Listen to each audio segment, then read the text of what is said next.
What's going on, everybody? It is your boy DylanDaVillain once again coming back at you with some Total Extreme Wrestling 2020. It's Saturday, week 3, February 1997. You know what that means. It's time for some Shotgun Saturday Night. Like always, we're going to open up the show. Tonight's main event as Triple H interfered in the Psycho Sid Undertaker match from Monday Night Raw. Tonight's main event will be Triple H versus Psycho Sid. And I guess squash the beef. Vince McMahon booked the match, so we're going to see Triple H versus Psycho Sid. Tonight we are also going to see the Road Warriors, and Jim Cornette has hired some guys to face off against Vader and Ken Shamrock to get them warmed up to get Vader warmed up for the big pay-per-view match this upcoming Sunday. So tonight we're going to see Triple H versus Sid, tag team match with the Warriors, and another tag team match with Vader and Ken Shamrock facing two guys that Jim Cornette have hired for the night. We go on to the next segment. And the first match is the four of the 8 competitors in the light heavyweight tournament. We have Lance Storm with a 39, Rey Mysterio 70, The Kid with a 70, and Taka Michinoku with a 26. Taka Michinoku, this is his first match. He is awful. Taka is not popular at all. He has zero popularity anywhere in the United States of America. He's just known in Japan as of this moment. In a terrible match with Rey Mysterio defeats Lance Storm and Kid and Taka Michinoku when Rey Mysterio pins Lance Storm with a Screenboard Hurricanrana. Taka is the sweet link struggling to keep up with everybody else, but the match did get a 59, which is good. I was just wanting to get these 4 light heavyweight guys on the show, trying to get them some pop, mainly Taka Michinoku, and try to get them some pop and start trying to get them over and stuff like that. As y'all know, we have a partnership with ECW. So Lance Storm is here. He faced Jerry Lynn in a previous episode, and he qualified for the light heavyweight tournament. So here are some of the competitors. As we know, we have Lance Storm, Rey Mysterio, The Kid, Jushin Thunder Liger, Taka Michinoku, all in this tournament. We go on to the next segment. After the match, Lance Storm is mad that he lost, and The Kid is mad that he lost. So they start beating up Rey Mysterio, and here comes the Juice, man. The Juice, that's the only Juventud Guerrera. He comes out and saves Rey Mysterio from the beatdown. So I guess Juventud is also in the tournament. 37, next segment. Basically, these two, Kid and Lance Storm, beat up Rey Mysterio, and Juventud came out to save Rey Mysterio. So, who knows? We might get a tag team match. He also debuted poor, which is terrible. We go to the next segment. Yes, and it is the tag team match. We have Ken Shamrock and Vader defeating the Hardy Boys. The Hardy Boys being the tag team that Jim Cornette has picked up. When Vader pins Matt Hardy with a Vader bomb, Vader, of course, above everyone else. Vader with 81, Shamrock 67, and Matt and Jeff both with a 35, 33. Matt 33, Jeff with a 35. Shamrock and Vader, excellent chemistry. Of course, Matt and Jeff, excellent chemistry. They also have the tag team bonus. And Jim Cornette did good ringside. Great performance by Vader, really stood out. Made Vader stand out. We go to the next segment. And it is Jim Cornette. And he is standing in the ring with Vader and Ken Shamrock. And he goes, Dwayne Gill, you can do all the training, Rocky montages that you want to, buddy. It ain't going to help you at the In Your House pay-per-view, which is almost less than a week away. A little over a week away. It ain't going to help you. You can catch all the chickens. You can crap lightning and shoot shit thunder, buddy. I don't give a damn what you do, because it's not going to stop you from this mastodon of a man named that they call Vader. You see, Vader wrestled in other companies, was world champion in Japan, was world champion in WCW. Anywhere Vader went, Vader was a world champion. Vader was a destroyer. And if you think that you have a chance in hell of beating Vader, then buddy, then you're sadly mistaken. So, eat all the raw eggs you want, Dwayne Gill. Run up all the stairs that you want to. Punch all the cowhides that you want to, because it's not going to save you. And if you think your Job Squad buddies, Al Snow and Bob Holly, are going to come out and save you, well, in this last man standing match, well, I'll tell you one thing. It's not going to be a handicap match, because I'm going to make sure that myself and Ken Shamrock are going to be at ringside, making sure no funny business goes on with you and your Job Squad buddies. You want to prove that you're fighting, that you did not win the Royal Rumble by fluke? Then Sunday at the pay-per-view, you and Vader needs to be one-on-one, no outside interference. And I promise you, cross my heart and hope to die, Mr. Gill, that Ken Shamrock and myself will not get involved unless your Job Squad buddies gets involved. You have my word, and you have my word, and you have my promise.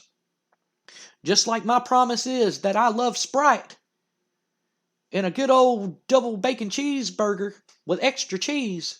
You have my word on that, Mr. Gill. So this Sunday, I won't interfere, and Ken Shamrock won't interfere unless Al Snow, Bob Holly, and Flash Funk don't interfere. We'll see you this Sunday at the pay-per-view. We'll see you next Sunday at the pay-per-view. Because myself, Vader, and Ken, why, we're going to take the week off after that victory. And we go on to the next segment. Jim Cornette basically telling Dwayne Gill he can do all the training he wants to. It's not going to save him from the man that they call Vader. Vader is going to... Look at this beast. Look at this beast. This man has his tongue out. This man has his tongue out. He's going to eat Dwayne Gill like Kobayashi eats hot dogs, man. He's just going to devour this man and spit him out and shit him out and make this man mush, is what Jim Cornette is trying to say. Segment got a 76. We go on to the next segment. And we see Farouk in the locker room. And all of a sudden, Rocky Maivia busts through the door of the locker room with a steel chair. And he starts putting boots to asses on Farouk. And he's I hate to use one of the Rock's, use some of the Rock's catchphrases later on in his career, but he lays the smack down on Farouk's candy ass.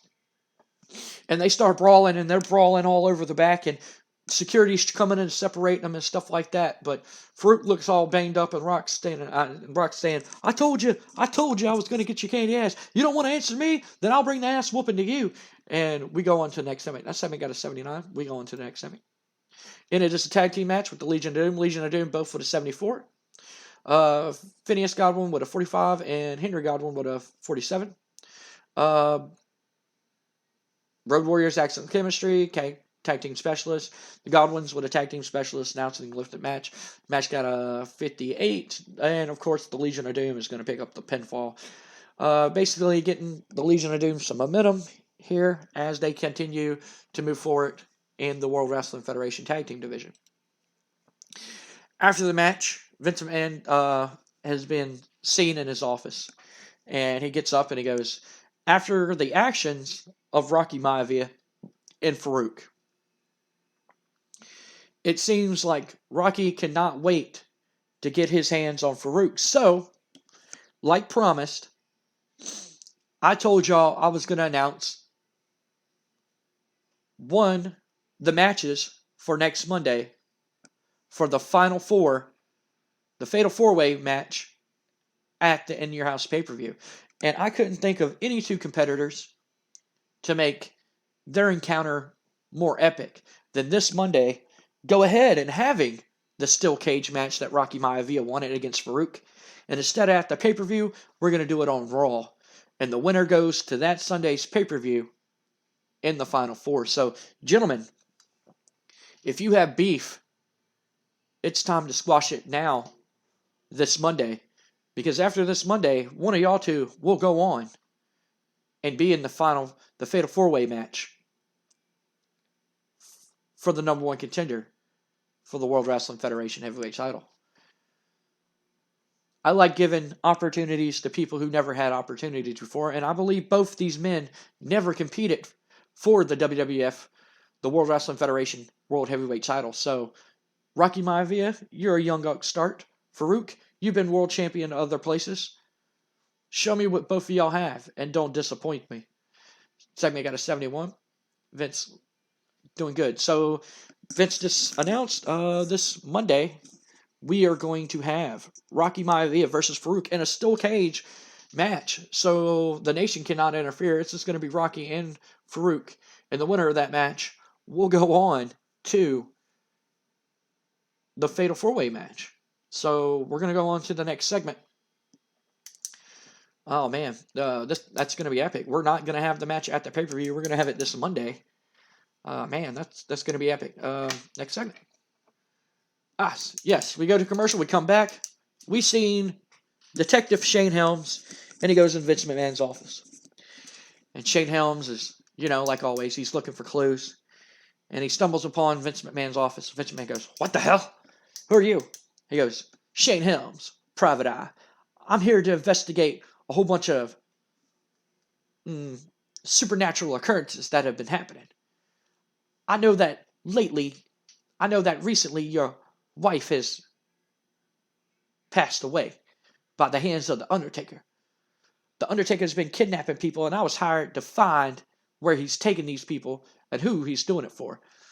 As we found out, the Dark Lord is the one orchestrating all these evil, malicious plots. So, Vince McMahon, I have to ask, are you the Dark Lord? Are you the one who killed your own wife and had the Undertaker kill the wife?" Vince McMahon goes, "What the hell? Are you retarded or something? Are you stupid? You think I would do that to my own wife? No. I was already co-owner of the World Wrestling Federation. Why do I need to kill my wife to gain full control of the World Wrestling Federation? That's stupid. You're an idiot. Your detective skills are shit. And quite frankly, if you're not here to have a match, then you need to get the hell out of my arena." Shane Helms goes, "Well, sir, I'm not a wrestler, but my advice to you is, if the Undertaker killed your wife, then you yourself might want to get some protection. And I just so happen to run a protection agency too." Vince goes, "What? What are you saying?" Shane Helms was like, "Well, I think you need a bodyguard, Mr. McMahon. And I think I would be a great bodyguard." Vince goes, "What? You? No, I ain't hiring you as my bodyguard." And then all of a sudden, the lights go out, and the Undertaker appears in the thing. And Shane Helms is laid out on the thing, and the Undertaker has Vince by the throat. And he's choking him, and he goes, "Vince, I told you once, and I'll tell you again. Your days as owner of the World Wrestling Federation are coming to an end. Because the Dark Lord is soon going to be upon us. And last Monday, I don't care if you're out to get me. You can send any man that you want to against me, Vince. Because one way or the other, the Dark Lord's plans are going to come to fruition. And nobody is going to stop the Dark Lord from taking over the World Wrestling Federation." And Vince is like choking, he's like, he can't breathe. And then all of a sudden, the Undertaker disappears and the lights come back on him. And Vince looks shocked. And Shane Helms is laid out, and Vince he looks at Shane Helms, he's like, I think I do need a bodyguard." So, Vince agreed with Shane Helms, and it looks like Vince is going to get a bodyguard, I guess, to help save him from the Undertaker, so the Undertaker doesn't kill him or something. I guess Vince is going to hire Shane Helms, or I don't know. But Vince pretty much says he's going to look for a bodyguard. to protect him. So we'll see where that goes. Segment got an 81. Next segment. And it is the main event. Ooh, they don't click. Oh, no, they don't click. That sucks. In a bout with great heat and good wrestling, Triple H drew with Sid by a double countout. What happened was these two men just couldn't wait to get their hands on each other, and they started brawling. When Sid was walking out, Triple H just ran up from behind and just started attacking him and just started beating him. Halfway through the match, fans started cheering for Triple H, rooting him on to beat up the bigger guy Sid, and they start brawling all over the arena, and they get in the ring, and they do a couple spots in the ring, and then Sid throws Triple H out of the ring, and Triple H pulls him out, and they just start brawling all over. They don't give a shit. They just start brawling all over the arena. Don't care about the count out. Triple H with a 73, Sid with a 78. I don't know why they did so poorly. Let's take a look at that. Holding back and holding back. This is not an A show, so I don't blame them. Yeah, I was hoping Triple H would do higher than a 75. Sid, this is the lowest I've seen Sid, so that's kind of disappointing. But they did good. They did good. They got an 80. We go to the next segment. They both got counted out. They go to the next segment. And they continue to brawl all over the arena until Triple H finally gets a sledgehammer and hits Sid in the head with the help of China with it. And Triple H stands tall over Sid as we go off the air. The segment got a 92. That's fucking great. I rated Triple H on mic skills, and if he's already this good on the microphone, then it might be time for Triple H to start climbing up the roster instead of being a star, becoming one of the major stars in the company already. Awesome shit. 92. Awesome stuff. Let's finish the show. Show's not going to get a 92. I'll be surprised if it gets over an 80, but we finish the show. 81. Look at that. All right. The ending segment really helped us out. 81, no show notes. It's a B show. And we're going to end the show right there. I believe I can push finish show. And I'm going to talk. That's going to be my time limit. So I want to thank everybody for watching the video, liking, subscribing, leaving comments down below. If you like this video, please check out any other videos that we have on the channel. As y'all know from the previous episode, I did not spoil anything. As y'all know from the previous episode, I'm having a baby is due. I have a little boy on the way. He is due March 8th. I don't know when this video is coming up. But after around March 8th, if videos from TEW series slow down a little bit, it is because I have a new baby. And I don't know if y'all ever had a new baby. New babies are a handful, and you got to get them adjusted to stuff. And my wife is not the only responsible one to take care of the baby. You know, I help make the child, so, you know, I need to help take care of it. So me recording TEW is going to slow down a little bit. I'm not going to say that it's not done. It's not finished. We're still going to do it. It's just there's going to be, I might have a video out every 2 weeks until we get into the routine of things and learn the baby and all that stuff and learn how to be parents and everything like that and get in the routine of everything. This has been DylanDaVillain. Let's go ahead. I've been checking on this. We're going to check out the ECW show because we do have a partnership. We have a developmental deal with ECW, as in I send workers to ECW and for them to get experience and stuff like that. And as I see, I don't believe. Yes, Darren Draws was one of the people on the roster. He got used.